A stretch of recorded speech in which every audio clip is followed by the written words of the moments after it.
অংশে আজকের এই সনাতন ধর্মাবলম্বীদের সাথে মত বিনিময় সভা। সম্মানিত সভাপতি এই এলাকার সরকার, আজকে আমার সঙ্গে আগত মুক্তিবৃন্দ, এই এলাকার মহিলা, এই এলাকা সনাতন ধর্মাবলম্বী মুরব্বীরা, কাকারা,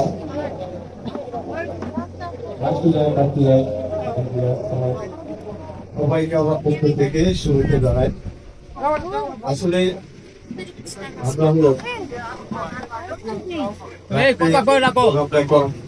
আমরা আসলে এখানে সবাই বললো যে সুন্দরবন বললে ভালো, সেই কারণে কিন্তু আসলে আমার আশা সেটাই দেরি হয়ে যাচ্ছে। তো এই জন্য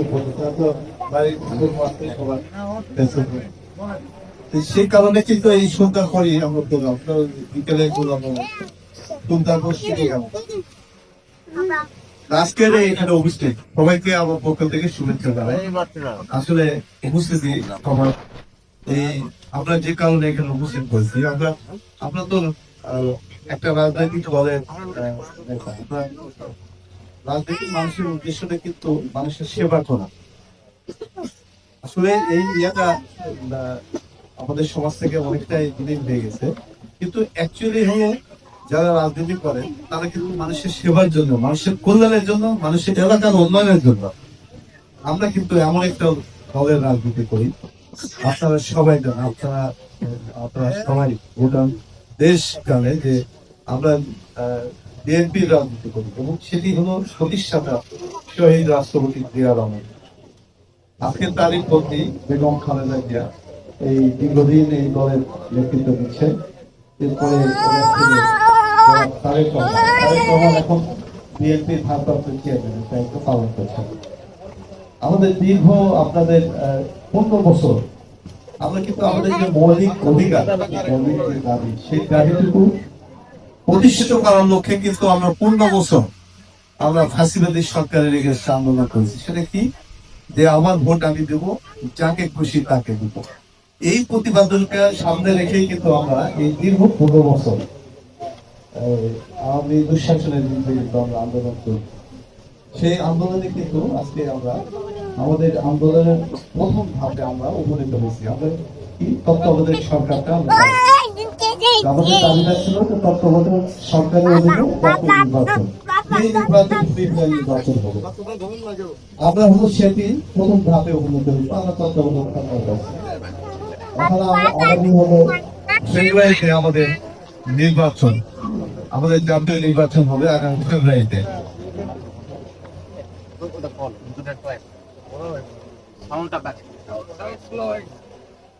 আমরা হলো যে জন্য আমরা ইয়ে করতেছি, সেটি হলো আগামী ফেব্রুয়ারিতে আমাদের জাতীয় নির্বাচন। আপনারা সবাই জানেন যে এই সরকার ঘোষণা করেছে যে জাতীয় নির্বাচন ফেব্রুয়ারি প্রথম সপ্তাহে হবে। কিন্তু তার আগে আমাদের যে ভারপ্রাপ্ত চেয়ারম্যান জনাব তারেক রহমান জাতিকে আগামী বাংলাদেশ গঠনের লক্ষ্যে জাতির সামনে একটা ইস্তেহার উপস্থাপনা করেছে। সেটি হলো কি, এই যে আপনাদের হাতে ইতিমধ্যে পৌঁছে গিয়েছে যে এই যে 31 দফা নির্বাচনী ইস্তেহার, এই 31 দফা ইস্তেহারের মধ্যে আজকে কিন্তু সকল মানুষের, বাংলাদেশের সকল শ্রেণী, সকল ধর্মের, সকল পেশার মানুষের মৌলিক যে দাবিগুলো, যেটি হলো রাষ্ট্রীয়ভাবে সম্পন্ন করতে হয়, সেই দাবিগুলো কিন্তু আজকে এখানে উপস্থিত করেছেন উনি। আপনাদের আজকে আমরা এই যে সামনে আপনাদের সর্বোচ্চ উৎসব, সেটা একটি দুর্গা উৎসব, দুর্গা পূজা উৎসব। এই উৎসবকে সামনে রেখে আমরা কিন্তু সকল আপনার সমাজের, আপনাদের সনাতন ধর্মাবলম্বীদের সাথে সবার সাথে মত বিনিময় করছি। কিন্তু আমাদের ভারপ্রাপ্ত চেয়ারম্যান ইতিমধ্যেই আপনাদের এই যে একটা নৌকা দিয়েছে 16 নম্বরে, যে বাংলাদেশ সকল ধর্মের মানুষ এখানে বসবাস করে, হিন্দু ধর্ম, হিন্দু, বৌদ্ধ, খ্রিস্টান, তারপরে হলো মুসলিম, সবাই মিলে কিন্তু আমাদের এই দেশ।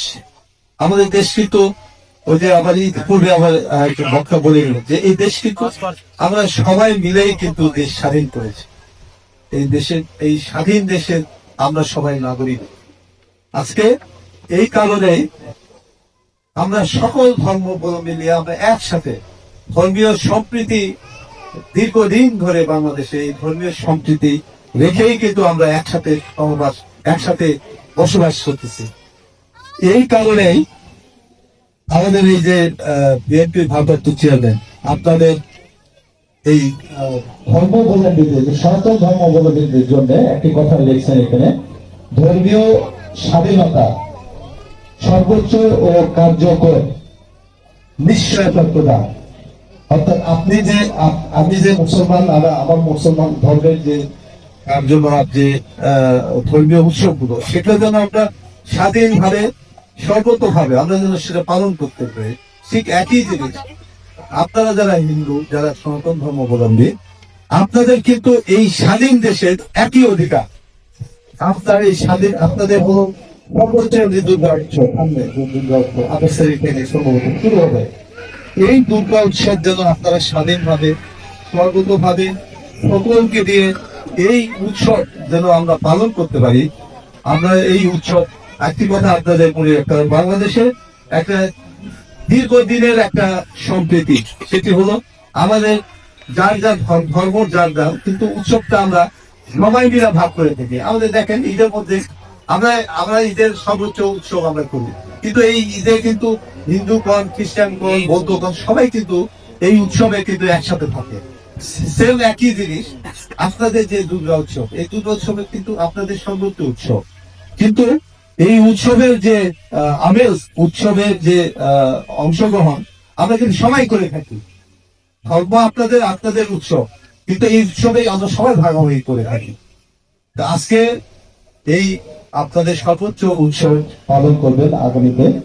সেই কারণে আমাদের ভারপ্রাপ্ত চেয়ারম্যান আমাদেরকে নির্দেশ দিয়েছেন যে আমাদের সনাতন ধর্মাবলম্বী যারা আছে আপনার এলাকায়, মানে আমাদের এলাকায়, আমাদের জেলায়, আমাদেরকে নির্দেশ দিয়েছে যে তাদের সাথে বৈঠক করে, তাদের সাথে মত বিনিময় করে, তাদের কি সমস্যা আছে, তাদের এলাকার সমস্যা, মন্দিরের সমস্যা, তাদের পারিবারিক সমস্যা কি আছে, কি অবস্থা, সব কিছুর খোঁজ খবর নেওয়ার জন্যই কিন্তু আমাদের যারা তারেক রহমান আমাদেরকে নির্দেশ দিয়েছে, এবং সেই নির্দেশের কারণেই কিন্তু আজকে আমরা আপনাদের এখানে আসছি।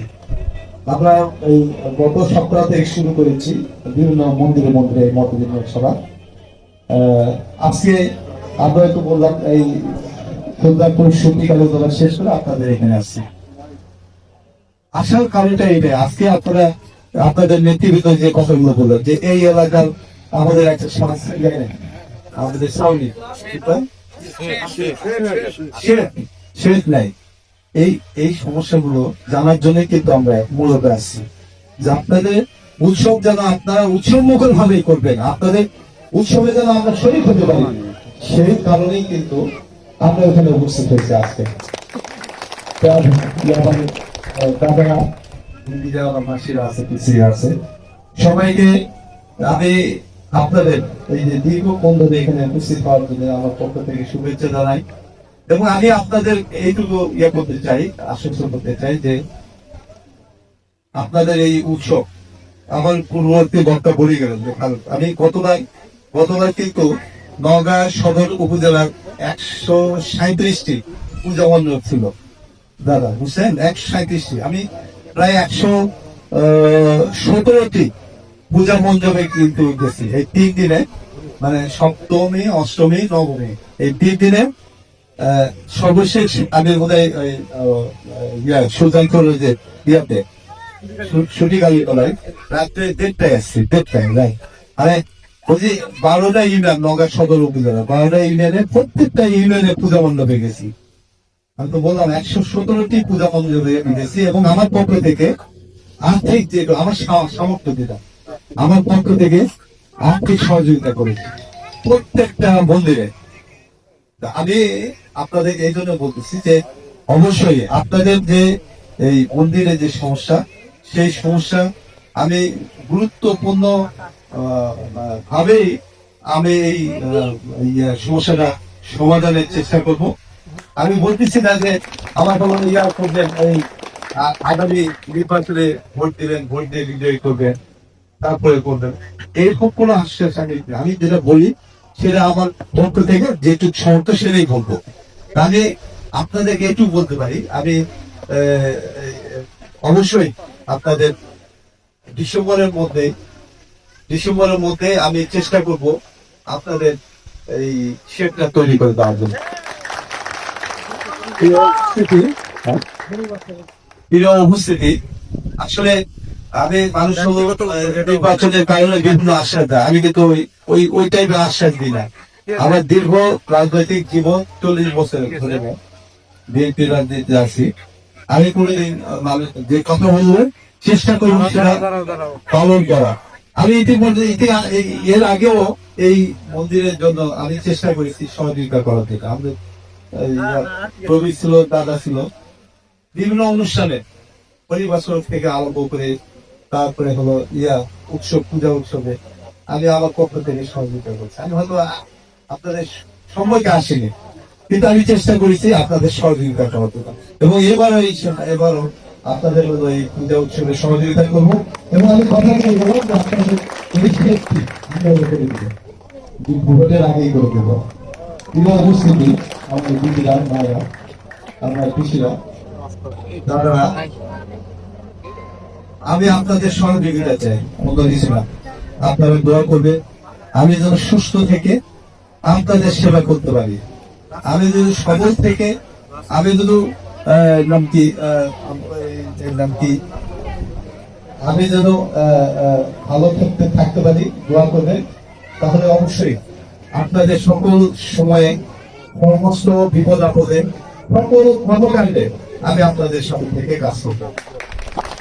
আপনার আরেকটু কথা বললেন যে আসলে এই যে এইটুকু রাস্তা, এই রাস্তা পাকা রাস্তা থেকে এই আমি দেখি চেষ্টা করবো কিছু আপাতত কিছু ব্যাস দিয়ে রাস্তাটা চলার জন্য উপযোগী হবে। ঠিক আছে, হ্যাঁ, মানুষ চলাচল উপযোগী যান হয় সেজন্য আমি চেষ্টা করবো, অসুবিধা নেই।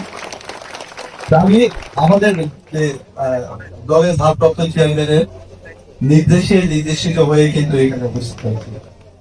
আমরা যে বিগত দিনের কথা শুনলাম, আমাদের মুক্তার বলল যে 5 আগস্টের পর, এই যে পট পরিবর্তনের পর, যখন এই স্বৈরাচার গভর্নমেন্ট পালায় চলে গেল, এরপরে কিন্তু গোটা বাংলাদেশে কিন্তু একটা আমাদের এই যে সাম্প্রদায়িক সম্প্রীতি নষ্ট করার জন্য কিছু লোক ষড়যন্ত্র করছিল সারা বাংলাদেশে, নওগাঁতেও তাই। আমরা কিন্তু এটা শক্ত হাতে আমরা কিন্তু এটা মোকাবেলা করি। আমরা নওগাঁ জেলায় কোনো জায়গায় কোনো ইনসিডেন্ট হয়নি, একটা জায়গাও আপনাদের উপরে এই সংখ্যালঘুদের উপরে কোনো ইনসিডেন্ট হয়নি। এটা কারণ দেখি আমাদের ভারপ্রাপ্ত চেয়ারম্যান তখন নির্দেশ দিয়েছিল যে আপনারা এই সংখ্যালঘুদের অর্থাৎ এই সনাতন ধর্মাবলম্বীদের এই হিন্দুদের পাশে আপনারা দাঁড়াবে, কোন রকম যেন তাদের ক্ষয়ক্ষতি না হয়। তার নির্দেশে কিন্তু আমরা 5 আগস্টের পর 2 সপ্তাহ গোটা নওগাঁ জেলায় আমাদের যত নেতা কর্মী আছে, যে এই এলাকায় যারা নেতা কর্মী ছিল, আমরা কিন্তু তাদের নির্দেশ দিয়েছিলাম যে কোন রকম যেন এই সনাতন ধর্মাবলম্বী মানুষের উপরে যেন অত্যাচার না হয়, নির্যাতন না হয়, কোনো অসুবিধার যেন সম্মুখীন না হয়। আমরা কিন্তু তারিখ রহমানের নির্দেশে 2 সপ্তাহ আমরা রাত দিন, অর্থাৎ রাতেও কিন্তু আমরা পালাক্রমে হলো ডিউটি করছি। কালীতলা কোন, সুলতানপুর কোন, হাসনগর কোন, পাননগর কোন, সব এলাকায়, ঘোষপাড়া সব এলাকায়, আপনাদের এই এলাকার আমাদের যারা নেতা ছিল, এই যে বান্ধবাই এলাকা আছে এখানে, আমাদের সকল এই যে আমি কিন্তু যথারীতি আপনাদের এই 2 সপ্তাহ সবাই কিন্তু পাহারা দিয়েছে, কোনো জায়গায় কোনো অঘটন ঘটে না। শুধু তাই না, তারপরে আপনারা লাস্টের গত দুর্গা পূজা আপনাদের খেয়াল আছে, তো গত দুর্গা পূজায় কিন্তু আমরা কয়েকটা জায়গায় ক্যাম্প করেছিলাম, যে এই ক্যাম্পে আমাদের ছাত্র দল, বিভিন্ন স্বেচ্ছাসেবক দল, কৃষক দলের নেতা কর্মীরা, তাদের মধ্যে একটা ক্যাম্প ছিল, আর একটা হাটনগরে ছিল, কালীতলায় ছিল। তারা সার্বক্ষণিক নওগাঁর মধ্যে 137টা বন্ধবেল তারা হলো মনিটরিং করতো। তারা মনিটরিং করতে কোনো জায়গায় কোনো প্রবলেম হলে সঙ্গে সঙ্গে আমরা বলবো সঙ্গে সঙ্গে পুলিশের সহায়তা এবং আমাদের নেতা কর্মীদের সহায়তায় সঙ্গে সঙ্গে সেই হলো ওই পূজা মণ্ডপে যে সমাধান করেছি আমরা কিন্তু গত পূজা, এটা কিন্তু আপনারা সবাই জানেন আমাদের তাদের রহমানের নির্দেশেই কিন্তু এই জিনিসগুলো করছে এবং তার নির্দেশে আজকেও আমরা আপনাদের কাছে আপনাদের সমস্যার সমাধান আসছি। আমাদের জন্য দোয়া করবেন। আপনারা যদি আগে চিন্তা করবেন যে বিগত দিনে আমরা যেভাবে আপনাদের পাশে থেকেছি আগামীতে ইনশাআল্লাহ সেভাবেই থাকবো এবং শুধু তাই না, আপনারা আমাদের সহযোগিতা করেন। আমরা যে আমি যদি এই 31 দফা বলতে চাই তো বহু সময় লাগবে, শুধু এই সংক্ষেপে আপনাদের ধর্মীয় ব্যাপারেই বললাম। এরপরে যে জিনিসগুলো আছে এখানে কিন্তু বাংলাদেশের সকল পেশার সকল শ্রেণীর মানুষের কিন্তু দাবি দেওয়া আছে। আমাদের যে মৌলিক দাবি সেটা হলো কি, আমাদের করতে গেল আমাদের চিকিৎসা কিন্তু আমাদের মৌলিক দাবি, বাসস্থান আমাদের মৌলিক দাবি, শিক্ষা আমাদের মৌলিক দাবি। এটা কিন্তু রাষ্ট্রীয় হয়, পৃথিবীর সব দেশে কিন্তু তাই হয় রাষ্ট্রীয় ভাবে। আমাদের তারই প্রমাণ কিন্তু আগামী যে বাংলাদেশ গড়বে সেই বাংলাদেশের আগামীর ভবিষ্যতের জন্য উনি যে কর্মসূচি দিয়েছে এই 31 দফার মধ্যে এগুলো আছে। আপনাদের চিকিৎসা, আপনারা তো যেমন শহরের লোক তাও কিছুটা ইয়া পায়, হসপিটালে সদর হসপিটালে গেলে হয়তো কিছু চিকিৎসা পায়, কিন্তু গ্রামে গঞ্জের মানুষ, ইউনিয়নের মানুষ কিন্তু কোনো চিকিৎসা নাই। চিকিৎসা তো নাই, যেন কমিউনিটি সেন্টার আছে, হেলথ কমপ্লেক্স আছে, কোনো চিকিৎসাও নেই, কোনো ঔষধও নেই। কিন্তু তাই তো আমার চিন্তা করছে আমাদের যেহেতু এটা মানুষের মৌলিক দাবি, সেই কারণে চিকিৎসা সারা বাংলাদেশের সকল ইয়াতে আপনার হেলথ কমপ্লেক্স কম বা স্বাস্থ্য সেবা কেন্দ্র যেগুলো আছে সেখানে ইন্ডিভিজুয়াল ডাক্তার থাকবে এবং ওই ডাক্তার আপনার যে চিকিৎসার প্রেসক্রিপশন করে দিলে সেই চিকিৎসার প্রেসক্রিপশন অনুযায়ী ফ্রি চিকিৎসা ওষুধ দিলে। এটা রাষ্ট্রীয়ভাবে উনি করবে। শুধু তাই না, আপনাদের বাসস্থানের যে সমস্যা সারা বাংলাদেশে সেইটিও এটা আপনাদের মৌলিক অধিকার, সেইটিও করবে। এর পাশাপাশি আমাদের শিক্ষার যে মৌলিক অধিকার, এই শিক্ষাকে উনি সম্প্রসারণ করবেন। আপনারা নিশ্চয়ই বলুটি যারা আছেন, যারা বয়স্ক, তারা দেখছেন 2002 সালে খালেদা জিয়া যখন সরকারি আলো, তখন কিন্তু আমাদের আপনাদের ছেলে মেয়েদের লেখাপড়ার জন্য প্রাইমারি সেকশনে আপনি তো জানেন দাদা যে আপনার ফ্রি নাম কি শিক্ষার খাদ্যের বিনিময় শিক্ষা, অর্থাৎ আপনার ছেলে মেয়ে স্কুলে গেলে প্রতি মাসে কিন্তু আধা মন করে আরো গম দিত। খেয়াল আছে দাদা? আছে না? খেয়াল আছে যে আপনার একটা ছেলে করলে আধা মন করে গম দিত। শুধু তাই না, ওই ছেলে করলে উপবৃত্তি দিত, টাকা দিত উপবৃত্তি। কিন্তু এখন সেটি সম্প্রসারণ করে আমাদের ভারপ্রাপ্ত চেয়ারম্যান জনাব তারেক রহমান আমাদের এই নির্বাচনী স্তরে এইখানে একটি দফা দিয়েছে, সেইটি হলো কি আপনার ছেলে মেয়ের লেখাপড়া। আমরা যারা গার্জেন, আমরা ছেলে মেয়ের লেখাপড়া খুব টেনশন থাকি যে ছেলে মেয়ের বেতন দেওয়া, কোচিং ফি দেওয়া, ভর্তি ফি দেওয়া, তারপরে হলো নাম কি পরীক্ষার ফি দেওয়া, এগুলো নিয়ে সবাই কিন্তু টেনশন থাকে। আমরা সবাই চাই যে আমার ছেলে মেয়ে লেখাপড়া করে একটা উন্নত জীবন যাত্রায় যেন উপনীত হয়, জীবন যাত্রা পায়। এটা কিন্তু সবারই, এটা সব গার্জেনদেরই কিন্তু সব মা বাবারই কিন্তু ইচ্ছা যে সেটি হলো আমাদের ভারপ্রাপ্ত চেয়ারম্যান আপনার ছেলে মেয়ে লেখাপড়া করবে। শুধু আগে ছিল যেমন স্কুল লেভেল না, এখন কলেজ লেভেল এবং ইউনিভার্সিটি লেভেলে আপনার ছেলে মেয়ে লেখাপড়া ইউনিভার্সিটি পর্যন্ত, মানে অনার্স মাস্টার পর্যন্ত লেখাপড়া করবে বিনা পয়সায়, বিনা ইয়াতে। আপনার কোনো পয়সা খরচ করতে হবে না।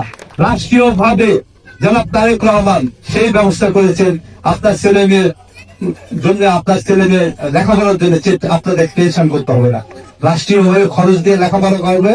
এবং শুধু তাই না, আপনার সবাই চায় যে ছেলে মেয়ে লেখাপড়ার পর চাকরি পালে আমাদের সংসারের জন্য সহযোগিতা করবে। আমার সংসার, আপনার বাপ মায়েরা তো বহু কষ্ট করে ছেলে মেয়েদের মানুষ করে, তারা তো সবাই আশা করে যে সেই ছেলে লেখাপড়া করে মানুষ হলে চাকরি বাকরি করলে আমাদের সংসারে হেল্প করবে, সহযোগিতা করবে। সেই জন্য কিন্তু তারেক রহমান আপনার ঘোষণা দিয়েছে যে অনার্স মাস্টার পাস করার পর ছেলে মেয়েদের জীবনের নিশ্চয়তা, চাকরির নিশ্চয়তা দিয়েছে। পরীক্ষা শেষে, লেখাপড়া শেষে তাদের হলো চাকরির নিশ্চয়তা দিয়েছেন, চাকরি দিবে, বিনা পয়সায় চাকরি দিবে।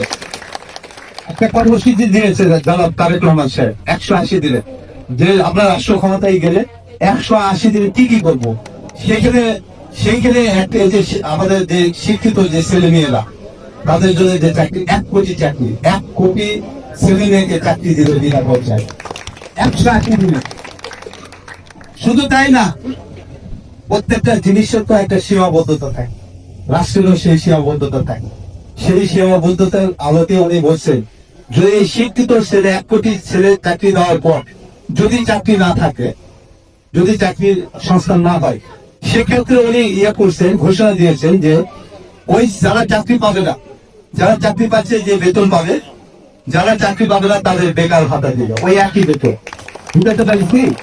আপনার ছেলে মেয়ে লেখাপড়া শেষে জীবনের নিশ্চয়তা নিশ্চিত করেছে জনাব তারেক রহমান আমাদের এই নির্বাচনী ইস্তেহারের মধ্যে। আমি আপনাদের এই জিনিসগুলো সংক্ষেপে দু একটি কথা বললাম, যে এটা আমাদের মৌলিক অধিকার। এই অধিকার কেন আমরা পাবো না, রাষ্ট্রের কাছে কেন এই অধিকার পাবো না? এই অধিকার নিশ্চিত করার জন্য তারেক রহমান আমাদের এই 31 দফা এই যে লিফলেট আপনাদের হাতে গিয়েছে, আপনারা একটা একটা করে পড়ে দেখতে পাবেন।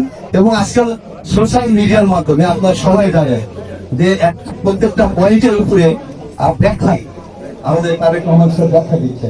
শুধু তাই না, খালি তারেক রহমান না, ও সবাই